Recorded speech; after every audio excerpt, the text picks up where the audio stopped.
మహిళలకు ఉచిత బస్సు ప్రయాణంలో కీలక మార్పులు చోటు చేసుకున్నాయి. కాంగ్రెస్ 2023 ఎన్నికల సమయంలో ఇచ్చిన హామీ ప్రకారం అధికారంలోకి వచ్చిన తర్వాత అమలు ప్రక్రియ ప్రారంభించింది. రాష్ట్ర వ్యాప్తంగా ఈ పథకానికి ఆదరణ పెరుగుతోంది.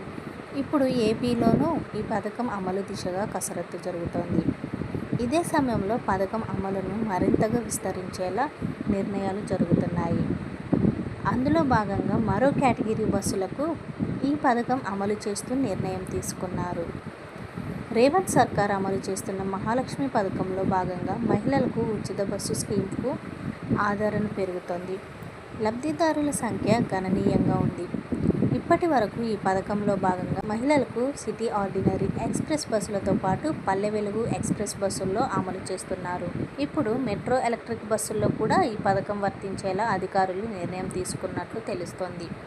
తాజాగా టీజీఆర్టీసీ కొత్తగా మెట్రో ఎలక్ట్రిక్ బస్సులను అందుబాటులోకి తెచ్చింది.